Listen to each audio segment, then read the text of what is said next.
So I have now been on the mission field for the last 10 years. I finished my residency training in Birmingham, Alabama in 2009 and went directly to Kenya for 2 years, where I worked at Tenwick Hospital. It's a big 300-bed teaching hospital in rural Kenya. Subsequently, our team, we formed a team. The 3 families had been together in medical school. I was grafted into that team, and we determined that we weren't just friends for no reason, but God had really called us as a community to serve together long-term in medical missions. And so together, we looked for a place where we could serve long-term. We looked at a place that we could live in community, but also do medical education in training African doctors to be competent, compassionate physicians who will ultimately serve their people and bring God's kingdom in the most underserved corners of the world. So we had to learn French. We found Burundi was going to be a good spot for our team. We had to spend a year doing French language school, tropical medicine training, and then eventually we ended up at Kibuye Hope Hospital in Burundi. So we arrived in 2013. So I'm now 10 years into this journey as a medical missionary since finishing residency until now. And people ask me a lot of times, trainees, students, etc., that are interested in medical missions, what should I do to prepare? And I think what they're asking me usually is, what do I need to learn about malaria or HIV or tuberculosis, diseases I haven't taken care of that often in my training? And what I would say is that those things are actually pretty easy to learn. The World Health Organization puts together all kinds of protocols for learning these things. But these are the things that have really been surprises to me over my last 10 years in medical missions. These are the concepts we're going to talk about today: paradox, suffering, global humility, Sabbath, and community. I didn't learn about these things before I ended up going to the field, but I do recommend that people study and think about these concepts, because these are the day-to-day realities that we deal with that enable us to either thrive or to really struggle, and sometimes it's both at the same time. Thankfully, we have God's grace through it all. So I work for the organization Surge. Surge is a sewing term. It's the hem stitch that brings together frayed edges. And the tagline for our organization is grace at the fray. So we see fray in our lives. We see fray in the lives of those around us. And we see God's grace impacting those frayed edges in our lives and in the lives of Burundians and the lives of our students. You can see this is a beautiful waterfall just an hour or so from my house with a rainbow in it. There's great beauty in the midst of the struggle. And so I would like to talk a little bit about paradox first. So paradox comes from the Missionary Training Institute that I went to, talked about this for the kids as the yay duck and the yuck duck, so the pair of ducks. And so we use that with our kids as a way to express having 2 seemingly contradictory statements side by side without one weakening the other. So like Charles Dickens says, it was the best of times, it was the worst of times. And what that means practically is that when I think about my childhood, my life, when I was 10 years old, this is the first picture here, I was paralyzed. I just woke up one morning, it was a July morning, I was 10 and a half, and I just couldn't walk. My family took me to the hospital, obviously. I had a week in the hospital, I had 2 years of physical therapy, relearning how to walk. They determined it was a virus in my spinal cord called transverse myelitis. And through that process, God continued to give me an interest in the medical field. I did want to grow up and be a doctor, like many of the doctors that cared for me. It's easy for me to say, yes, I was paralyzed, but all these good things came out of it, so it was okay. But I think it's more important to accept that it's okay to hold both things at the same time. So it was really hard. I had friends who didn't want to be seen with me because I was in a wheelchair. I had to be stared at everywhere I went. Of course, that happens in Africa too.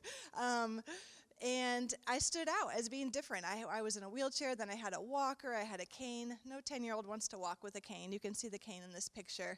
And God was faithful to me. And prayers of hundreds of people around the world were answered, and ultimately I was healed, which is quite miraculous. It's a virus that causes paralysis in 1 out of 1 million people, but for most people they remain with significant disabilities for life. So I'm very thankful for my healing, and I'm very thankful for how God has used that story in my journey, and it was really hard. Similarly, at age 13, my family moved to South Texas, actually, to McAllen, right on the Mexican border. And we were involved in a different culture, a different context. I learned Spanish. I became interested in missions through that time. I was also 13 years old, and moving from my home in Ohio, 1,500 miles away, it's not an age that's ideal to move. I recommend against it if you have teenagers. It was a really hard time. I was probably depressed for about 6 months. And God used that experience greatly in my life. I wouldn't be standing before you now if I hadn't had those 3 years living in another culture, learning another language, becoming interested in missions. So sometimes this is how life feels, linear in feel, spiked with equal parts bliss and suffering, but always cyclical. It does seem like we just keep going around again. But paradox is present in the gospel as well. So Jack Miller, who is the founder of my organization, says, cheer up. You're a worse sinner than you ever dared imagine, and you're more loved than you ever dared hope.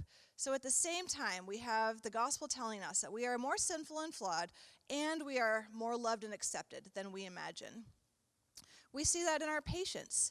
This little girl is Devine. So Devine is 4 years old.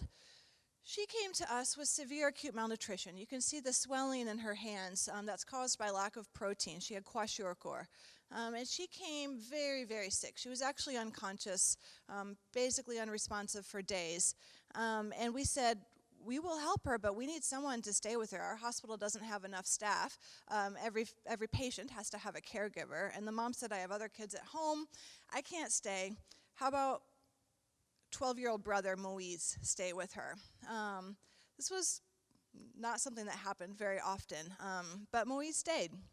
And he changed her sheets, he changed her clothes, he learned how to give the special therapeutic milk for her nutrition into her NG tube every 3 hours or 4 hours.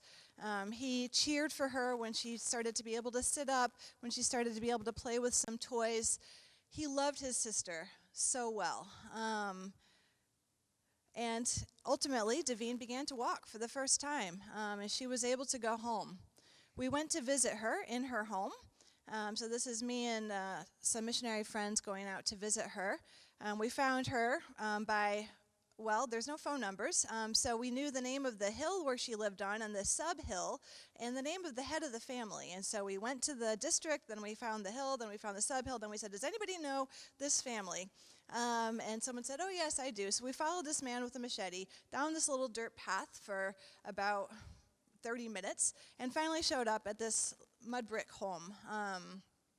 Very poor, not much at all. But Devine was there, and she was sitting outside. She was actually eating the nutritional supplement that we had given her. She wasn't stuck in a corner, forgotten and neglected. And the family was very surprised, but also happy to see us. It's a beautiful story of how a brother loved his sister. It's a beautiful story of how God loves us. And it's also hard because the family still lives in this situation. And the 12-year-old brother was available because he wasn't in school. And she still has significant developmental delays. So we see paradox in these stories. And yet we also have the opportunity to show love in an amazing way. This enables us to not lose heart. So in 2 Corinthians 4, we have treasure, so sort of the yay duck, in jars of clay, which is the hard part. We see the death of Jesus and the life of Jesus. So we don't lose heart. Our light momentary affliction is preparing for us an eternal weight of glory beyond all comparison. So that's paradox, which brings us to suffering. So this is maybe not such a cheery topic, but this is huge to understand in medical missions. Suffering in the heart of God. So my teammate wrote this book, Promises in the Dark, Walking with Those in Need Without Losing Heart. We see those in need around us all the time. We are those in need sometimes. And how do we do that? How do we continue to see suffering patients, particularly children who wouldn't be suffering if they were born in another context, if they had access to all the medications that might make them better or better nutrition? What do we do in those scenarios? it's super important to develop a theology of suffering in order to walk with those in need without losing heart. So how does one do that? Well, my teammate, Eric, who wrote the book, this is from his journal, his first 48-hour call in Kenya. This is right after we went to the field. 5 children died during my 48-hour watch. Each time I watched one die, I would pray for God to receive his small child. Each time it got harder and harder to trust in the subtle yet powerful, albeit mysterious, goodness of God. God, how can you let this happen? God, I can't do this. God, I still believe you're good. Please, please show me. There's so much death. How can I keep going? During my first week in Kenya, I saw more children die than I had seen die in the entire 4 years of my residency program. It's hard stuff. In Burundi, we have begun the first chemotherapy program for any cancer. So the ophthalmologist on our team, Dr. John Cropsey, came to me early on in our time in Burundi and said, I keep diagnosing retinoblastoma, which is eye cancer, in these kids. About once a week, I send a kid home to die with eye cancer because there's no treatment for them anywhere in the country, and they can't afford or get the logistics figured out to go to neighboring countries. So retinoblastoma, when it's caught early, it just shows a little white pupil there, like you see in that little boy in the top. But if it's not treated, then you end up with an enormous, disfiguring, very painful tumor in your eye. So when he said, can we start a chemotherapy program for kids with retinoblastoma, I said, what? I mean, I didn't even do a peds oncology rotation in residency. Chemotherapy is poison. Like, can we really do that in our setting? I've never even taken care of patients with retinoblastoma. What in the world is this gonna be possible at all? So I had a lot of fears about this, questions about how it was going to work logistically. How were we going to even get the chemo? Who was going to pay for it? All of these things. John encouraged me to just take it one step at a time. And he, thankfully, has contacts with the world-renowned retinoblastoma expert where he did his residency program in Philadelphia. And so she helped us a lot to develop protocols. And we were able to visit a program in Rwanda where they do a very similar thing, providing chemo in a low-resource setting, specifically for eye cancer. So we had a lot of questions. We began with a pilot program of about 15 kids. So up until that point, like I said, in Burundi, retinoblastoma had a 100% mortality rate. In the US, it has a less than 5% mortality rate. So it's a very treatable, curable disease if you catch it early and if you have the right treatment. So all of our kids were very advanced stage. They had obvious metastatic cancer. So they had lymph nodes, they had big livers, some of them. They had malnutrition as a result of their cancer. And yet we started little by little. They all came together. So every 4 weeks they would come and get the chemo, and they really loved and cared for one another. So somebody would bring a pot, somebody else would bring the beans, and they would cook together, they would play together. The kids really got to be friends. This little boy is Eloge on the left there. So Eloge is one of our patients who had actually got our first chemotherapy. So this is him here. And I'm not showing a close-up picture because he's quite miserable in that picture. So his eye is disfigured, popping out, very, very painful, ulcerated tumor in his eye. With just 2 rounds of chemo, this is him, happy, running around. He only had partial vision in his remaining eye, but he could kick a little water bottle like a soccer ball and play with his little buddy here, Pacifique, who also had eye cancer. He died in his sleep after about 4 rounds of chemo. But his mom called to thank us, which is always a hard phone call to receive. But she said, thank you for caring for my child. She knew that she had done what she could to care for him, and that he wasn't just left and forgotten. She had seen God's love in caring for him. It's hard. We see these scenarios, and I would say Eloge's story is sort of, it's a paradox, right? So there's hard things about it, and there's good things in that he didn't die in severe pain. So we bring lament to God. And that, I think, is what's really important in dealing with suffering and developing a theology of suffering. It's easy to ask, Why did God let that happen? It's more important to ask God himself that question, because that demonstrates faith. That demonstrates that we believe, like Job, that God is there, and he can handle these questions. He is there to be near us.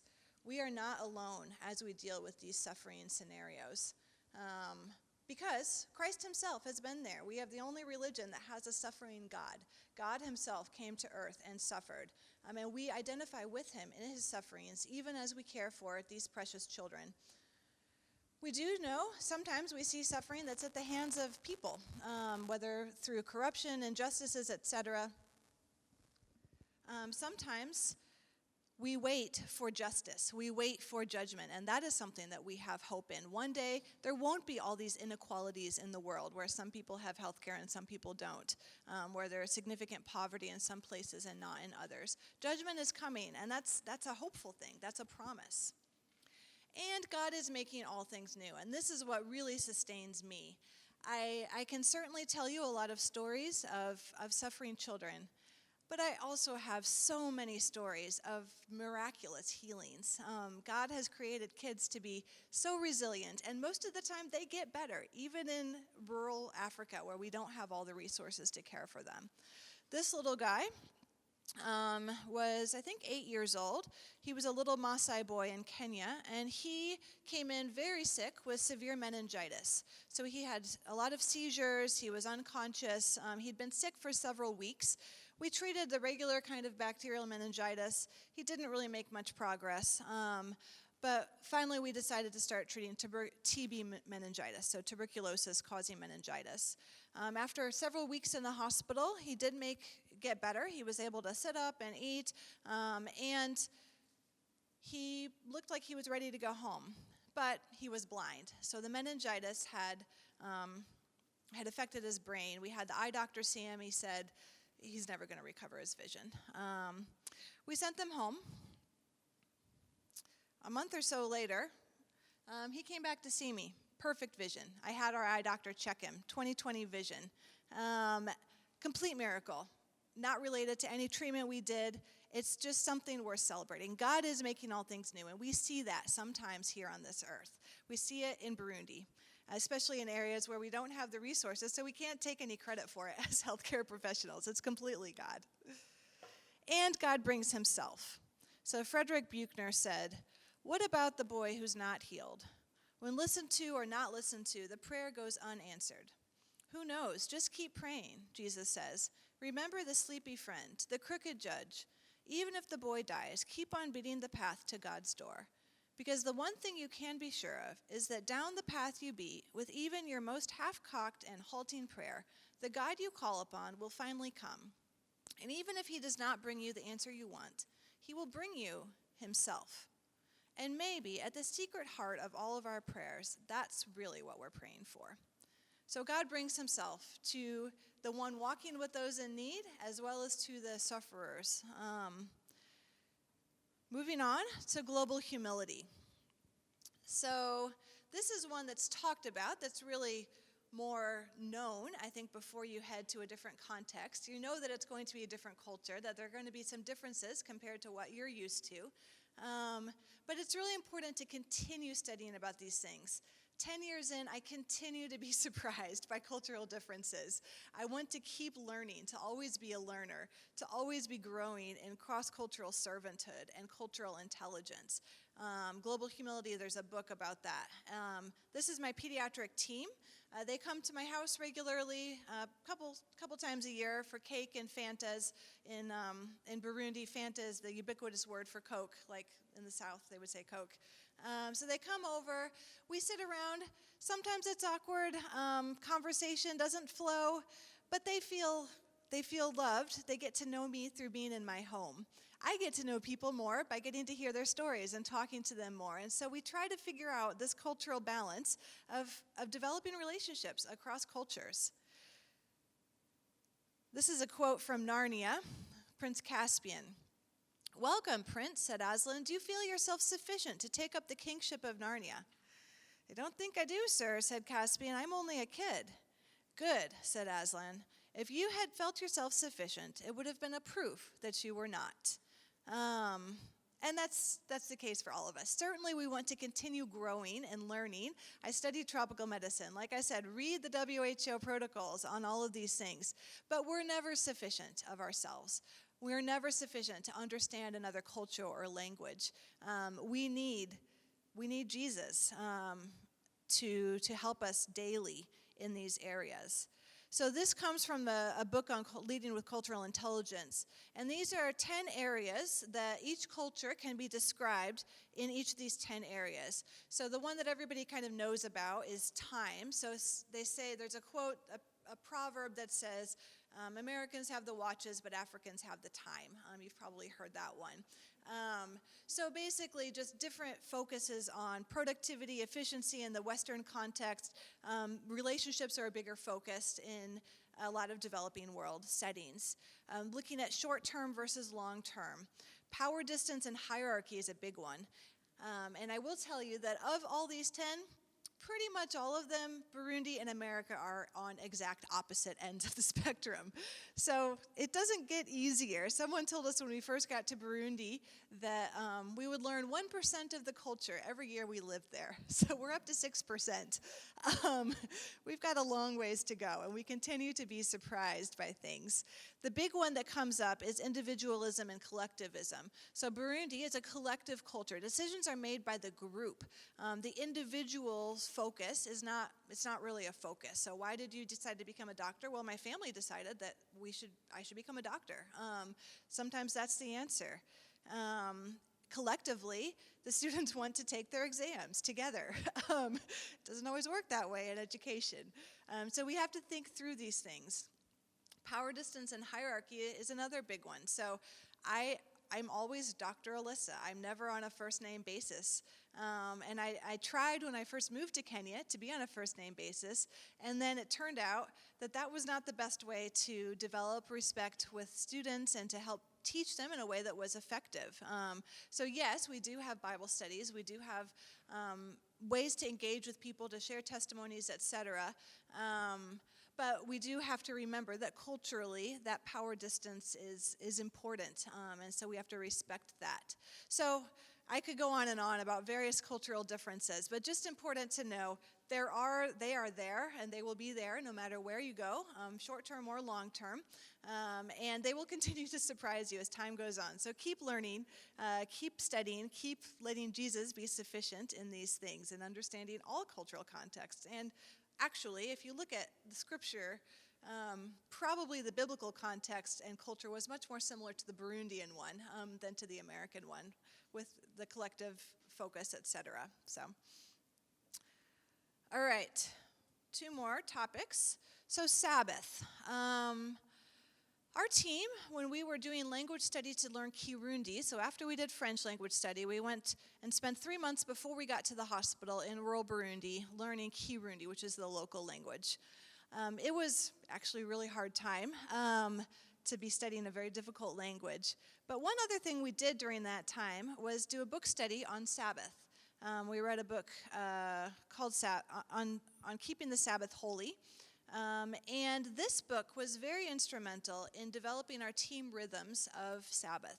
So the book focuses on 4 areas: ceasing, resting, embracing, and feasting. Basically, once a week, we need to intentionally remember that God is actually the one who is doing the work. God is the one in control. It is not us. And we can rest from our work. As God rested on the 7th day, we rest. It's a gift to us to have Sabbath. And our team has really embraced that. We're a bunch of doctors, teachers, engineers, nurses, high-powered kind of people, achievement-oriented. It's hard, actually, to not work, to be like, oh, actually, I would really like to get these emails answered. We have to be very intentional. We have to answer the emails on Saturday and work extra hard on Monday sometimes to take a day off. It doesn't have to be Sunday, but a lot of us choose Sunday. But it has turned out to be such a gift to us. So I spend most Sunday afternoons after church in my hammock reading a book for fun. Every Sunday afternoon at 3 p.m., a bunch of us play Ultimate Frisbee, and we've taught some of the Burundian youth how to play. They are actually quite amazing at it. They have gone leaps and bounds beyond our skill level. They can keep running for forever. They never get tired. So with the kids, the families are involved, and it's just really been a gift to us, and I would recommend that. Our organization requires us to do retreat days, which is maybe a little bit more intense Sabbath kind of thing. So about once a month or every other month, I'll take a personal retreat day. I spend extra time praying, seeking God, reading, just spending time alone with my Heavenly Father. And that also is just another way to remember, I'm not as independent as I think I am. I am dependent, and God is the one who is able to sustain me.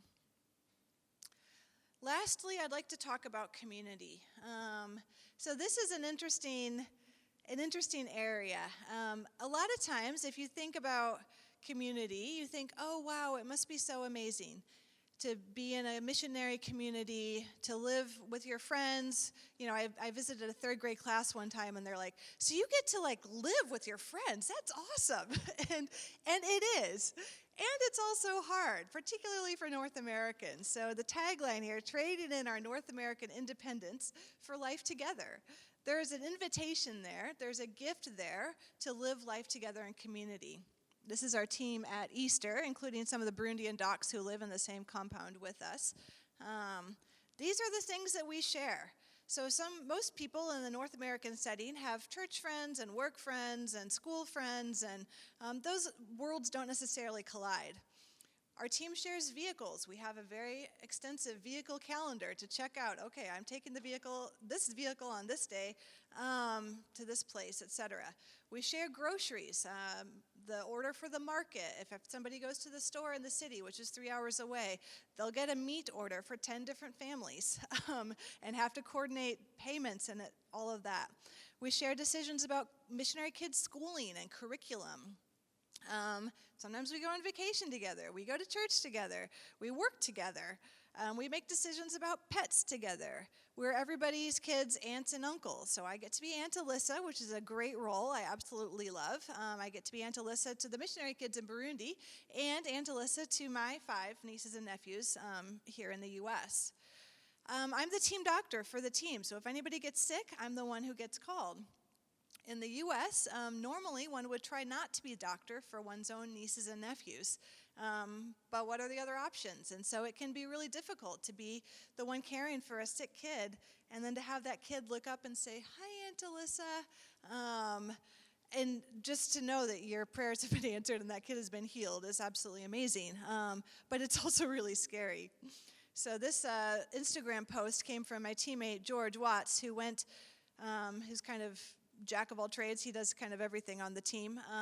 He's got a PhD in business finance, but he does everything. So he found out that there was going to be diesel. A lot of times there's diesel shortages in the country. So you can read here, there's currently another diesel shortage in the country, so today we made a quick trip to the city to stock up. 150 liters in the truck, 730 liters in the back, 6 canisters of butane on the roof, plus a grocery run for the team. The trip home was a bit exciting when we were flagged down to find a butane canister opening and spraying everywhere. That's team life. That's a community. And he took one for the team on that one. And we have to think about all these things together. So we have a team commitment. We have talked through our expectations. Our team vision is to glorify God as a community, relying on God's grace and growing in Him, who strive through medicine to bring healing and wholeness in word and deed, and to train and disciple African professionals to do the same. So there's beauty in community. These are my friends. These are my family. I absolutely love having life with these folks, and it can be hard sometimes. These decisions rub up against our independent desires, and so something to think about with missions. So in conclusion, we've got paradox, we've got suffering, global humility, Sabbath, and community. And these are actually all really beautiful things, even suffering.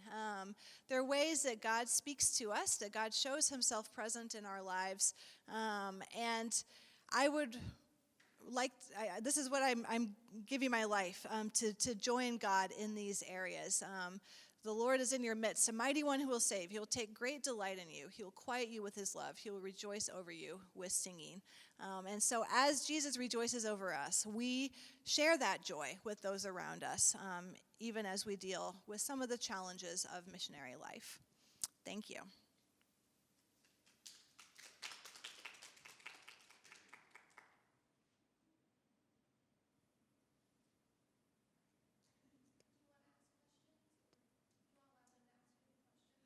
Oh, okay, sure. Yeah, I mean, I would open it up for questions for sure.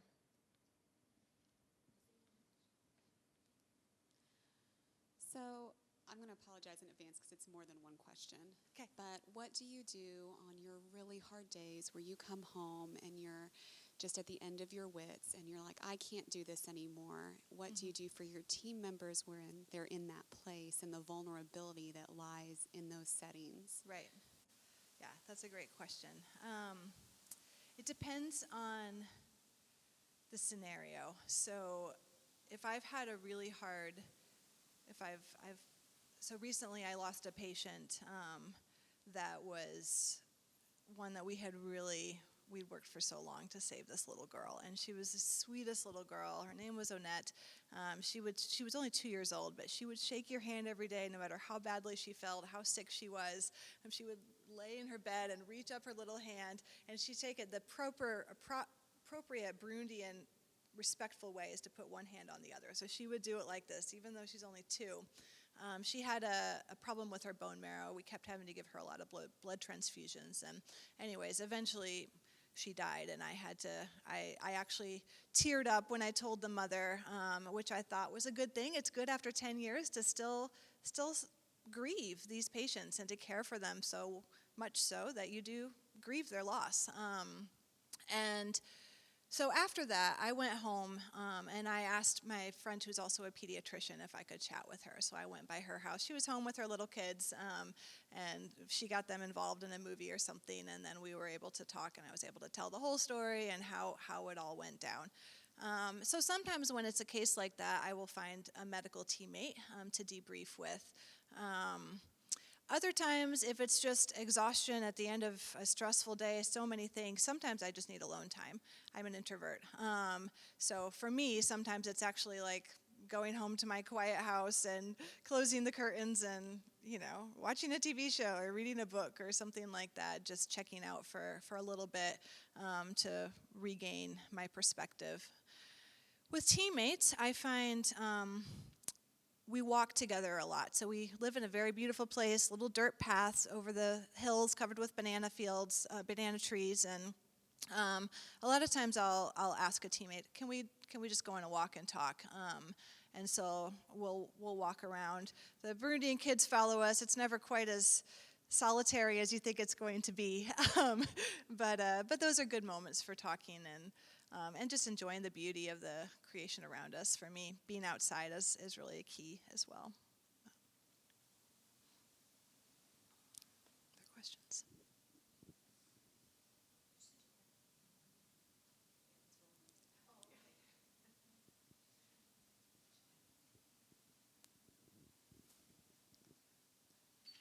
So do you have anything that when somebody's coming over from another country, such as the United States, do you have anything that you point them to? Like, I'd like you to just read this and reflect on this before you come over. Yeah, so all those books that were in the references there, I will just highlight one. So my teammate's book, Promises in the Dark, is one that I think would be a good recommendation for anybody going in doing missions. Even if you're not doing missions, everybody walks with those in need, whether it's family members or people you minister to, people you're in church with. So that book goes through a lot of areas. Insufficiency is one thing Eric talks about a lot, so not feeling up to the task and how God meets you in that. He talks about suffering, despair, hope, prayer, all of that. So yeah, that would be the big reference. I always do then point people to protocols for malaria, et cetera, and give them our hospital's protocols. And so from a medical standpoint, those things are all documents, but for a spiritual preparation, that would be the book I would most recommend.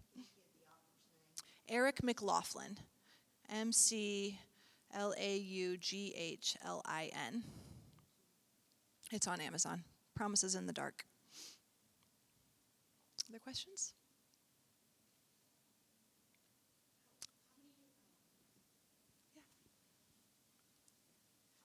I was just going to ask, how many years have you been over there? So I went to Kenya 10 years ago and spent 2 years there, and then did a year doing tropical medicine training and support raising, and then a year doing French language study, and now we've been in Burundi 6.5. And no plans to leave anytime soon. So Burundi's my home. I've lived there longer than anywhere else. Our team kind of has a 20-year, well, you heard Dr. Paul say, a 20, 25-year vision for definitely raising up African specialist physicians who will take our place, who will provide competent, compassionate care in our setting. But at the moment, we don't even have residency programs, so we still have a ways to go.